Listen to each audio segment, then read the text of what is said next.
Chapter 2661. Hindi ka katulad nila.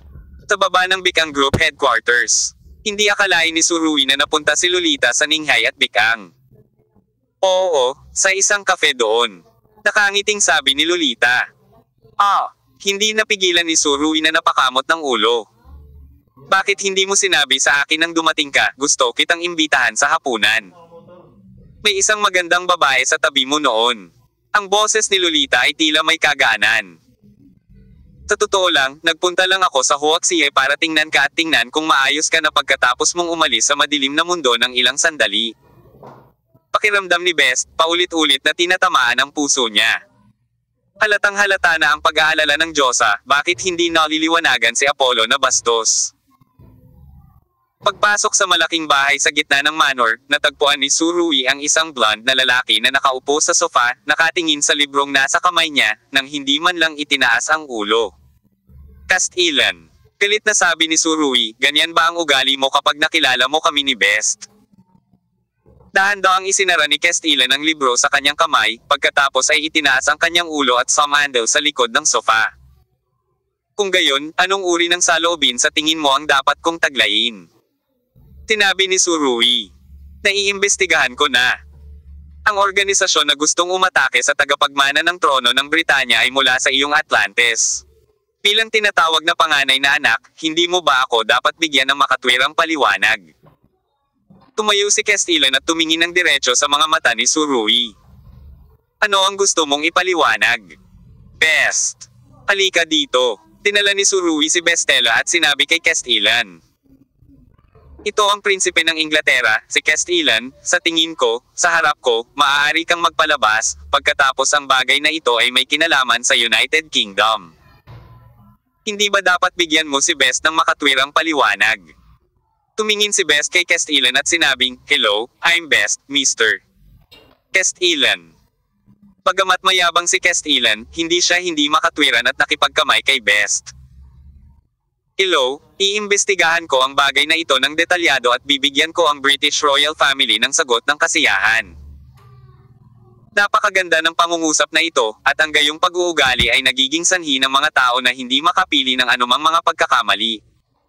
Tumanggaw si Best. Kung gayon hihintayin ko ang iyong mabuting balita. Gayunpaman, direktang ipinahayag ni Surui ang kanyang kawalang kasiyahan. Sterling, pasensya na. Kahit sino ay maaaring magsabi ng magagandang bagay, ngunit talagang natatakot ako sa pagkakataong ito. Nagtitigan si Surui sa mga mata ng isa't isa. Halos mamatay ang Victoria at ang military division sa kamay ng puwersang ito, hindi ko kayang mawala sila tulad ng hindi mo mawawala si Goslan.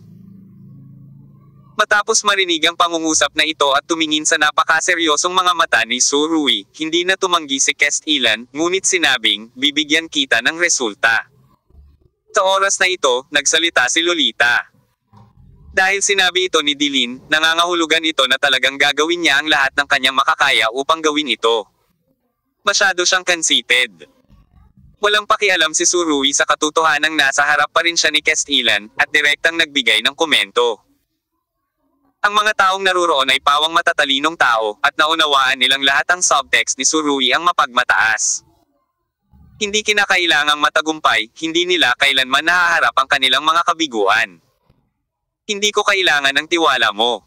Walang humpay na bumaril si Castilan. Please, hindi ako naniwala sa'yo, okay? Si Surui ay nag-spray pa nito pabalik.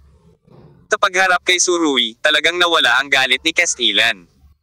Kadalasan, ang sinumang makatagpo sa kanya ay magalang. Ngunit ngayon siya ay palaging masama ang ilong sa harap ni Surui.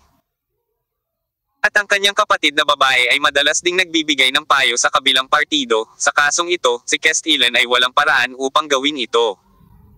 Hindi umiwas si Castilan kay Surui. Sa kanyang opinyon, ang sitwasyong ito sa Atlantis ay isang hamon sa kanyang awtoridad. Siya ang panganay na anak at tagapagsalita ng pamilya. Gayunpaman, may mga sangay sa loob ng pamilya na hindi niya makontrol, at pinalawak na nila ang kanilang mga galami sa labas ng mundo. Gayunpaman, ayon sa karakter ni Castilan, sa dami ng galami na nakaunat ng kalaban, puputulan niya ang pinakamaraming galami hanggat maaari, at dapat walang kalabuan. Hayaan mo si Mains na magdala ng susando sa akin, sabi ni Castellan, walang emosyon ang boses. Mains. Nang marinig ang pangalang ito, itinaas ni Surui ang kanyang kilay.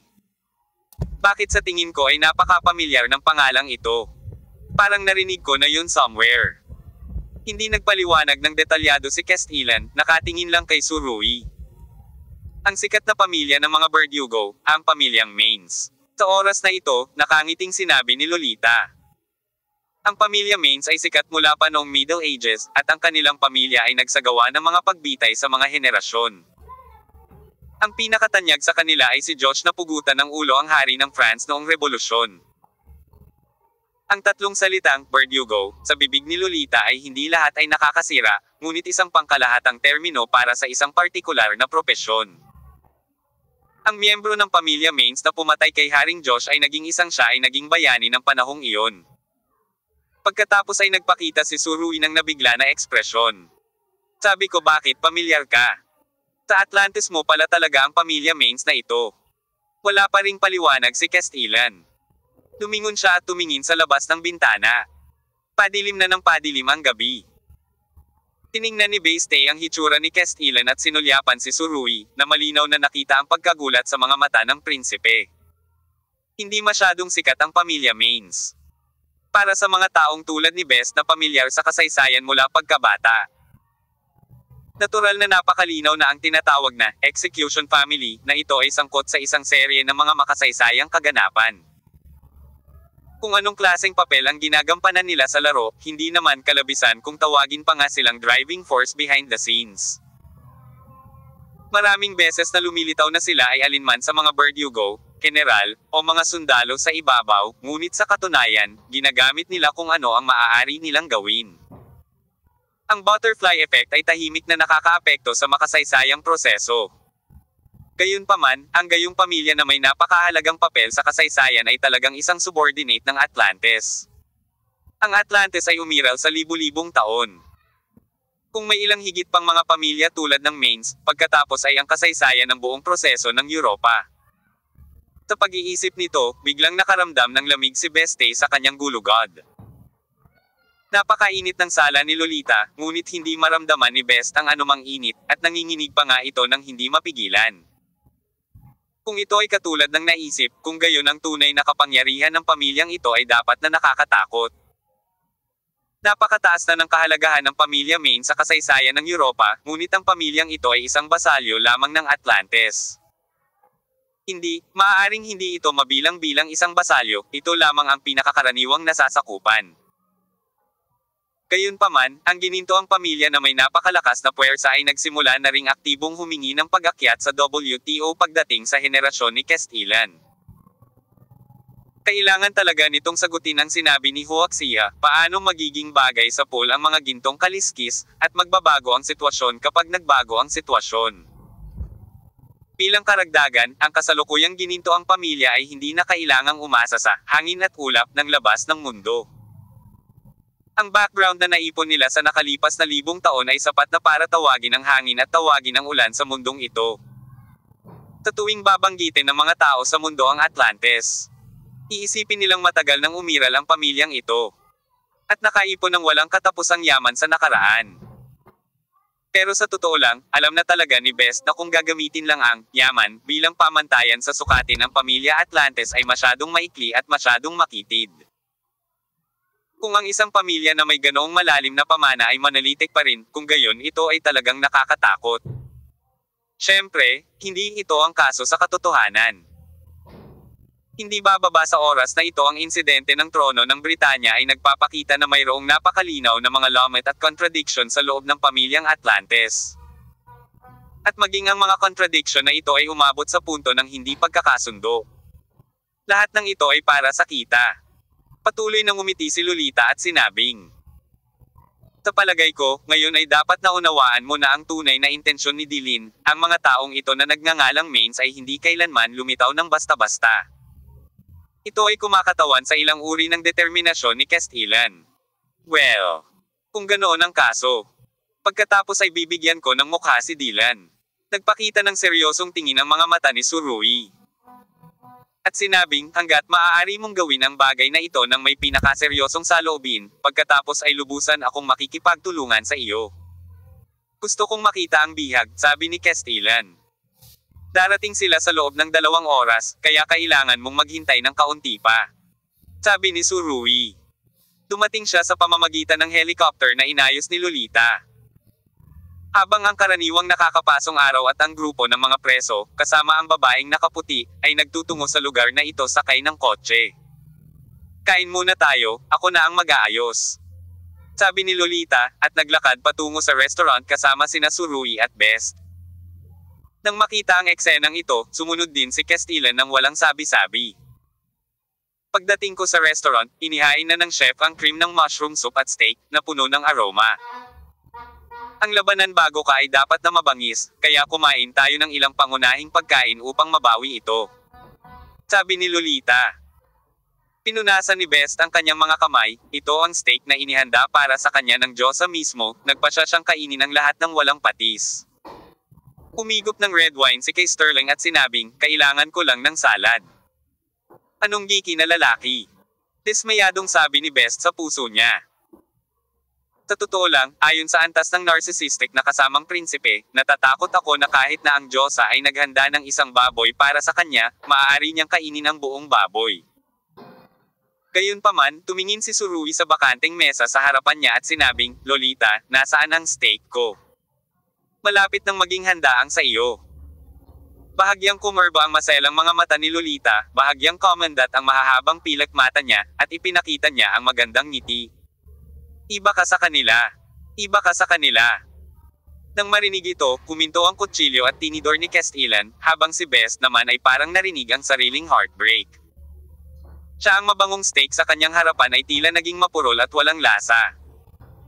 Namula rin ang mukha ni Su Xiaoxiao sa sandaling ito, sinabi niya, kung gayon, ano ang kakainin ko? Naalala ko hindi ka mahilig sa western food. Ang mga mata ni Lolita ay parang tubig, kaya espesyal na inihanda ng chef ang nilagang beef noodles para sa iyo. Chapter 2662.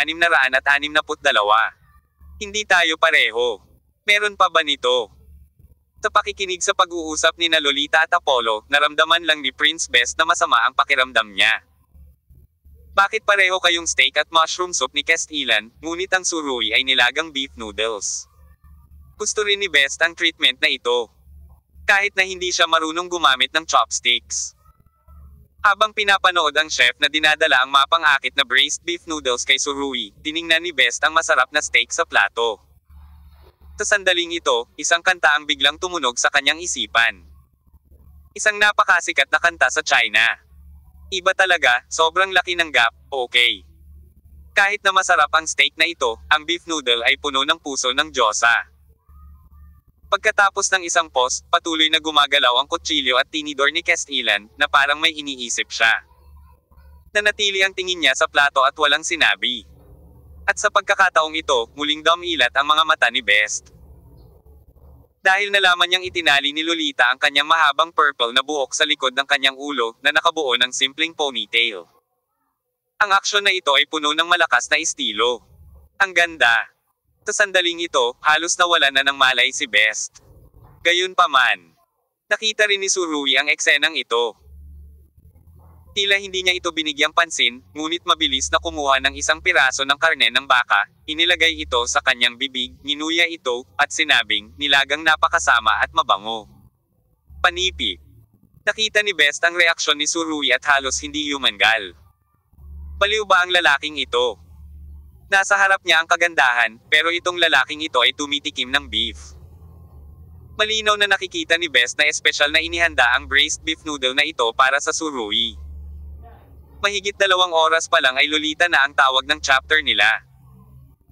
Ang isang mangkok ng nilagang beef noodles ay napakaselan kaya't ito ay tumatagal ng mahabang panahon upang maihanda. Tila, ibinaba ni Lolita ang telepono at agad na umayos ng gagawa. Pakiramdam ni Best ay mas magaling siya kay Apollo, kaya bakit hindi siya mapabura ng Diyosa? Ang pagkain ni Surui ay talagang hindi masyadong elegante, at ang hangin ay umiihip, at si Siri ay humihilik at nilulutas ang mga pansit ng baka. Kaya lang, nakakamangha talagang kumain ng authentic Huaxia braised beef noodles sa napakarangyang manor. Ano ang lasa? Tanong ni Lolita. Gayunpaman, sa katunayan, kahit na hindi siya nagtanong, ang ekspresyon ni Surui ay nagbigay na ng sagot tulad ng nasisiyahang dumighay, maliwanag na ang beef noodles ay napakasarap. Kumain lang ng salad si Castilan, pagkatapos ay dahan-daang ininom ang red wine, hindi umimik. Masarap ang lasa. Itinaas ni Surui ang kopete at hinawakan si Lolita. Salamat, magandang babae. Ngumiti ng matamis si Lolita. Gayunpaman, mabilis na tinanong ni Surui ang tanong na matagal nang bumabagabag sa kanyang puso. Lolita, parang pamilyar na kayo ni Castilan sa isa't isa, di ba? Ito ang halatang sagot, ito ang tahanan ni Lolita, kung hindi ito isang lalaki at isang babae na napakapamilyar sa isa't isa, paanong mananatili si Castilan dito hanggang heteng gabi? Bahagyang ikiling ni Lolita ang kanyang ulo, at ngumiti ng kawili-wili. Oh, bakit ganyan ang tanong mo? Kasi narinig ko kanina na may ideya si Castilan para sa iyo. Tinulyapan ni Surui ang panganay na lalaki sa gilid, at binigyang diin, ubo, sinasabing iyon pa rin ang ideya. Nang marinig ang pangungusap na ito, halos mabulunan si Castilan sa red wine sa baso.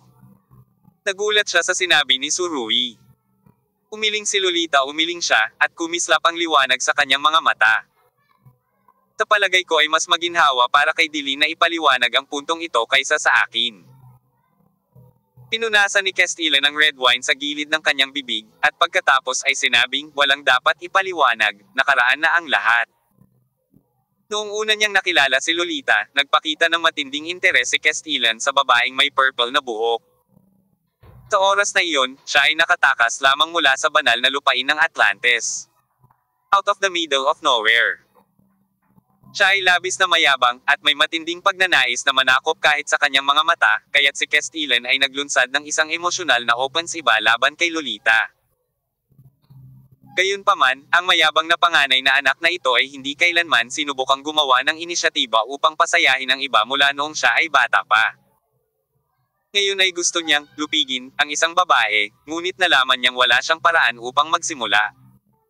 Gayunpaman, mula ngayon, ito ay palaging ang pinakamatandang ginang na si Lolita, na nag-aangkin na siya ang kanyang sariling pagkakakilanlan. Na walang alinlangan na ipinaliwanag ang kanyang tunay na pagkakakilanlan sa madilim na mundo kay Castilan, at ang paglipat na ito ay nakatanggap ng mga mahimalang resulta.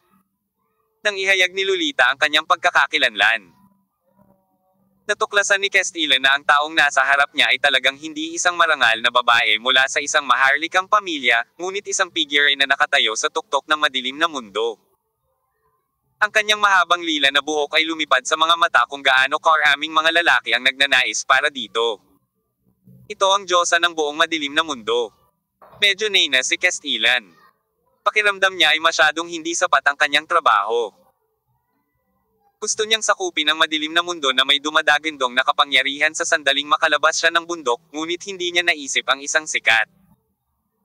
Nasa harapan niya ang figure ng Diyos, ngunit gusto niyang gamitin ang emosyon sa pagitan ng mga lalaki at babae para yakapin siya.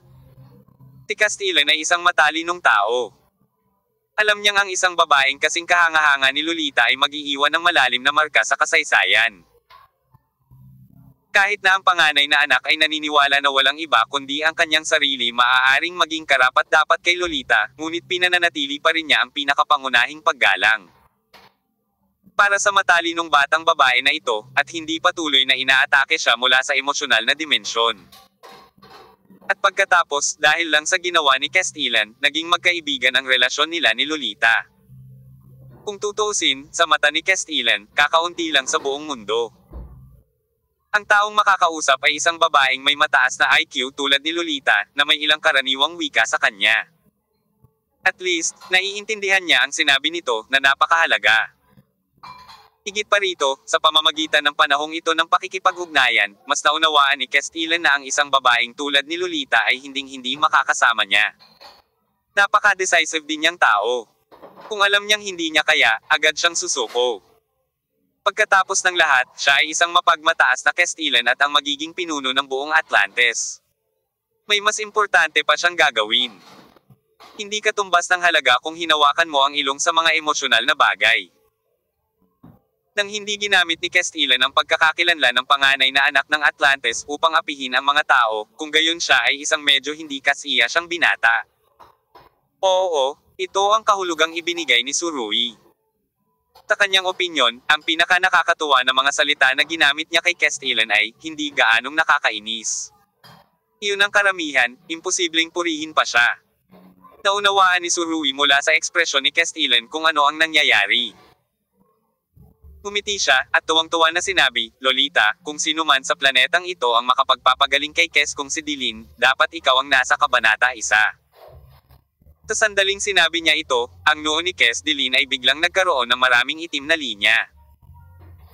Sa sandaling ito, isang katulong ang pumasok, at may ibinulong si Lolita sa kanyang tainga, tumango ang huli, at pagkatapos ay sinabi kay Surui, Apollo, ang iyong lahat ay dapat na dumating. Gayunpaman, ang medyo kakaiba ay ang sinabi ng katulong kay Lolita ay tila hindi isang karaniwang wika, hindi bababa sa Surui ay hindi nakaintindi ng isang salita. Hindi nag-react si Surui, ngunit kumislap sa gulat ang mga mata ni Best. Narinig niya ang ilan sa pinagmula ng wikang ito. Ito ay isang sinaunang wika na kabilang sa isang tiyak na European. Ang wika ng sinaunang angkan ay dating maunlad at nakapagtatag pa ng isang bansa, kaya ang wikang ito ay lumaganap ng napakalawak. Nang maglaon sa pagkawasak ng sinaunang angkan na ito, unti-unting nawala ang wikang ito. Gayunpaman, Best no wonder narinig niya muli ang wikang ito ngayon. Ito ay hindi kapanipaniwala. Sa totoo lang. Nagkataon din na nakikilala ni Best ang wikang ito. Dahil nag-aaral siya noon sa Oxford University at ang pinakasikat na British na kipag-ugnayan at narinig ng istoryador na binanggit ng kabilang partido ang wikang ito. Bagamat nababasa ito ng mananalaysay, hindi niya maisasalin ang kahulugan. Sayang naman. At napakaganda ng alaala ni Best na hindi man lang niya ito makalimutan, kaya nang makausap ng katulong si Lolita, nakilala niya agad ito.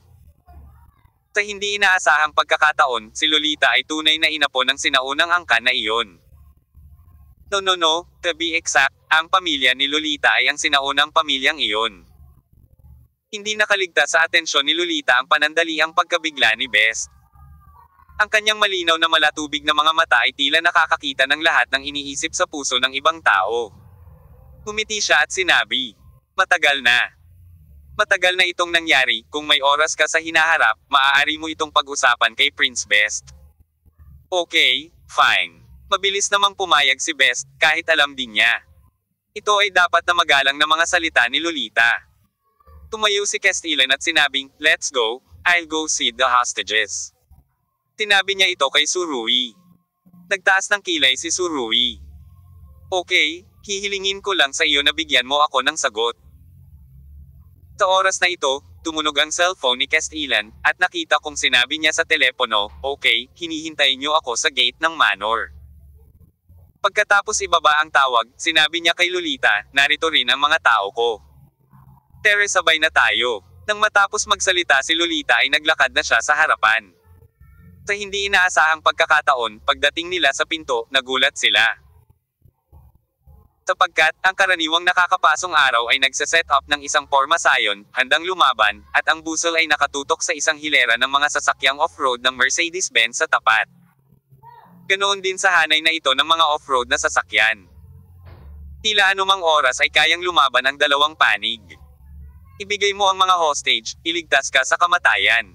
Isang malamig na boses ang narinig mula sa pangkat ng Mercedes-Benz. Gayunpaman, hindi niya makuha ang sagot na gusto niya, dahil tunog din ang boses ni Wang Yingwo. Imposible. Hindi namin pakakawalan ang mga hostage. Hindi ba gusto mong maging maling akala ang gininto ang pamilya? Kung lumaban ka, lumaban ka. Okay, dahil matigas ang ulo mo, gagawin ko ito para sa iyo. Sa kampo ng Mercedes-Benz, isang malamig na boses ang tumunog, na sinundan ng isang putok ng baril. Atlantes talaga ang unang bumaril. Chapter 2663. Siya si Athena. Sa hindi inaasahang pagkakataon, sa pintuan ng manor ng pamilya Lolita ay may putok ng baril, at ang panig ng Atlantes ang nanguna. Napuno agad ng lungkot ang gwapong mukha ni Castilan. Mings, halika dito, ungol niya. Pagkatapos, Ang lalaking nakaitim na suit na nakatayo sa likod ni Castellan ay bumaril na sa isang iglap, dumiretso sa kampo ng off-road na sasakyan ng Mercedes-Benz, na wala sa kadiliman sa isang kisap mata. Gitna. Wala pang kalahating minuto, isang lalaking mukhang matangkad at matipuno ang hinagi sa harap ni Castellan. At tahimik na bumalik sa likod ni Castellan ang itim na suit na humawak sa mga tao na may dumadagandong na mga tao, na parang walang kinalaman sa kanya ang nangyari kanina. Parehong naobserbahan ni Suruy at Bes na ang itim na suit ay dumarating at lumalabas na parang hangin. At ang ehersisyo ay napakatindi, ngunit ang kanyang mukha ay hindi namumula, hindi siya humihingal, at ang kanyang paghinga ay hindi masyadong maikli. Pangalawa kay Suruy. Sa totoo lang, nang sabihin niyon, ang lakas mismo ni Castellan ay hindi maarak, at sino ang maaaring maging bodyguard sa tabi niya, gaano siya kaina. Bigyan mo ako ng ceasefire. Umungol si Castellan. Hindi ko ine-expect na makikita ko ang ganitong sitwasyon paglabas ko sa manor, galit na galit si Castellan. Pakiramdam niya ay madidisgrasya ang mukha niya sa mga lalaking ito. Means, anong nangyayari? Agad na humina ang boses ni Castellan, at kahit isang hanggal ay nakarinig ng galit na nilalaman ng boses na ito. Tutal, nasa harap ito ni Lolita. Bagamat matalik na magkaibigan sina Castellan at Lolita, ito ang babaeng minsang naibigan niya sa unang tingin, at ang panganay na anak ay labis na nag-aalala sa kanyang imahe. Sa puso ni Castellan, ang malawak na manor na ito ay parang purong lupain sa mundo, at ayaw niyang basagin ng tunog ng putok ang katahimikan ng dalisay na lupaing ito. Isa pa, sa kanya pa ang mga putok ng baril. Matapos mahuli si Maines, tumigil ang putok, ngunit sa kabutihang palad, walang nasawi sa alinman sa templo ng araw o Atlantes. Panganay, naigil iligtas kami ng mga tao, sabi ni Maines. Pagkatapos niyang bumagsak ng husto sa lupa, pinigilan niya ang sakit, agad na lumuhad sa isang tuhod, at ibinaba ang kanyang ulo. Hindi inaasahan ni Maines na si Castellan, na laging walang pakialam sa kanyang galit at galit, ay labis na magagalit dahil sa pangyayaring ito. Iligtas o pumatay. Pinaikit ni Suruy ang kanyang mga mata at malamig na sinabi. Ibinoling ni Maines ang kanyang mukha para tingnan si Suruy, ngunit sinabi niya ng walang kabuluhan. Siyempre naigil iligtas ito ng mga tao. Lalong naging bastos si Suruy. Depende din sa may nililigtas ka ba. Tinampal ni Maines ang lupa gamit ang isang kamay, at ang kanyang figure ay tumalon sa hangin, nagmamadaling patungo sa Suruy. Sa sandaling hindi sumasang-ayon ang isang salita, siya ay kikilos, ang taong ito ay napakabagsik. Mapangahas. Iniunat ni Castellan ang kanyang kamay at idiniin ito sa balikat ni Maines.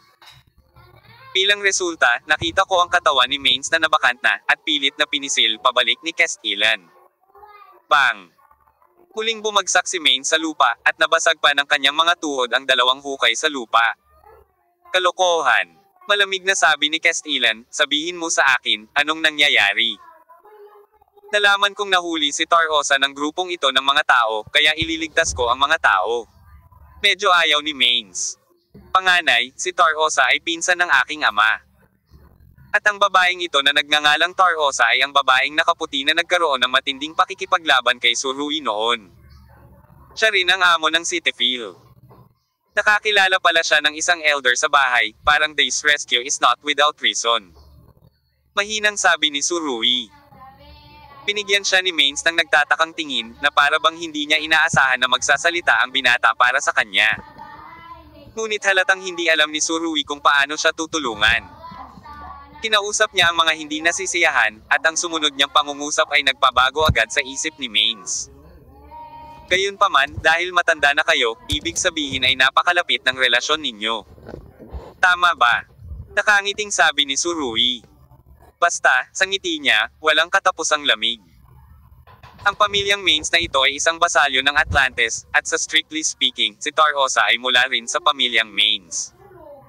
Sa ganitong paraan, tila maraming gulo ang nailigtas sa investigasyon. Dapat talagang pasalamatan ni Suruy ang hitsura nitong si Maines. Anong ibig mong sabihin? Itinaas ni Maines ang kanyang ulo at malamig na tumingin kay Suruy. Hayaan mong sabihin sa iyo ng iyong panganay na anak. Ipinikit ni Suruy ang kanyang mga mata at sinabing. Sa palagay ko, makikita mo ang iyong sarili kung sino ang matuwid at pinatay sa ilang sandali. Ang katwiran ay pumapatay ng mga kamag-anak. Para sa ilang kadahilanan, pagkatapos marinig ito, likas na masama ang pakiramdam ni Maines. Napakapangit ng mukha ni Castellan. Nang magpaputok si Maines para iligtas si Tarosa, alam niya na ang bagay na ito ay naging mas mahirap, at ang lamat sa loob ng pamilya Atlantes ay nagsimulang lumaki ng walang hanggan. Pinalawak. Lolita, hanapan mo ako ng kwarto. May malamig na kahulugan sa mga mata ni Castellan, mas maluwang ito. Sabi ni Lolita, maraming kwarto dito. Pagkatapos niyang magsalita, binigyan niya ng matalim na tingin si Surui. Apollo, halika rito, may sasabihin ako sa iyo. Noon lang napagtanto ni Maines na ang binata na kanina pa nanunuya sa kanya ay si Apollo pala, ang Diyos ng araw. Tinulyapan ni Surui si Castellan. Ikaw muna ang mga pupunta sa iyong pagsubok, tandaan, huwag mong pagtakpan sila. Ang mga salitang ito ay puno ng mga babala. Pagkatapos niyang magsalita, tinundan niya si Lolita patungo sa silid. Pinagmamasdan ng kanilang mga likuran, best hearing his heartbroken voice again, natural niyang gustong humakbang pasulong upang makasabay, pagkatapos ay nag-isip at huminto muli. Hindi talaga madali ang munting puso ni Best. Maraming beses na itong nasira ngayong gabi. Kasunod ni Lolita sa manor, naramdaman niya ang mahinang halimuyak na nagmumula sa katawan ni Lolita, at pagkatapos ay ipinadala sa ilong ni Surui ng maaliwalas na hangin sa gabi. Napakagandang babae, napakagandang gabi. Tahimik na naglalakad sa gitna ng mga bulaklak sa mansyon, sina Surui at Lolita ay hindi nagsasalita sa lahat ng oras, na para bang nararamdaman nila ang mapayapang kapaligiran.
Yung abang nag-drive kini party ugma.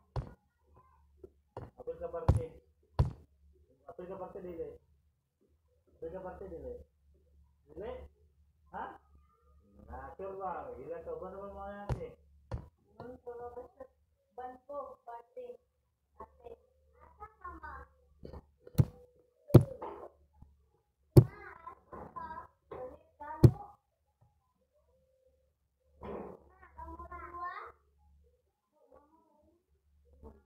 Tingin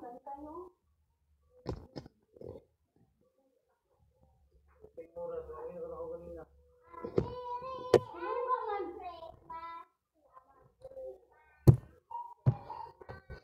Wala siya,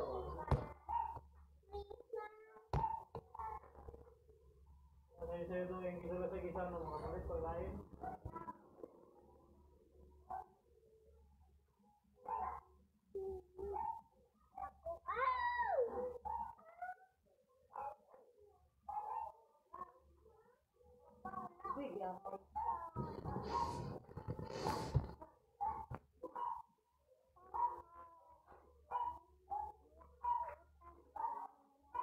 Sige na, wag ka na, tao na.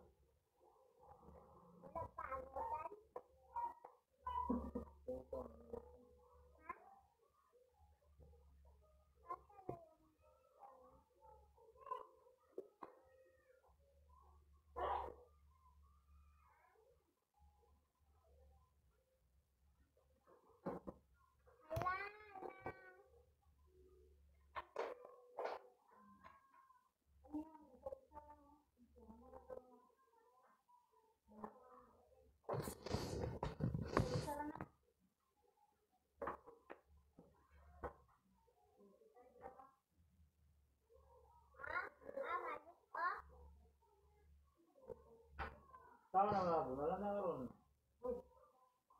Pero tingnan niya.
Hindi na, mag-slip na sa'yo.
Ito naman.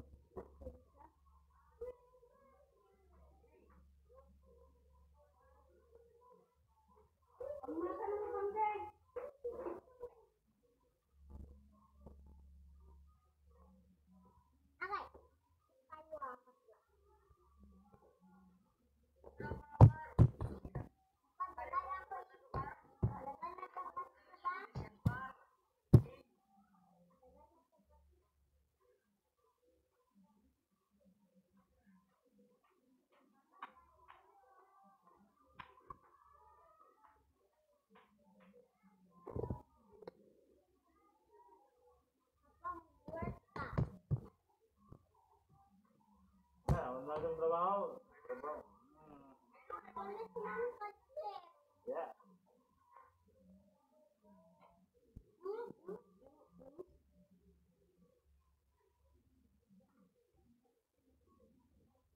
Lihat.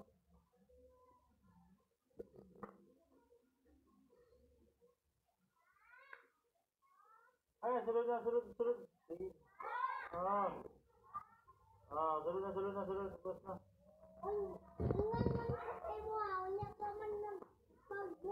Sang. Surut. Sang. Tara, bunalo na mama. Sang. Surut.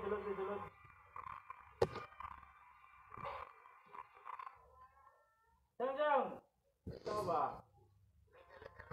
Belahan sang kahoy. Sang.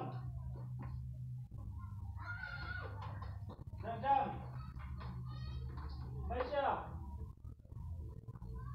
Ikaw ba? Anawa?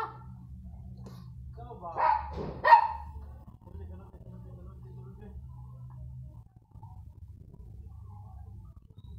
Ako saan kayo magkatulog na mo? Ako mo taas.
ba si Angelo? Ha? 87? 27?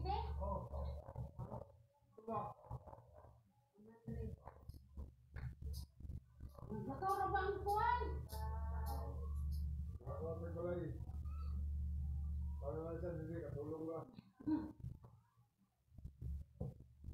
Kulay sa kunin mo?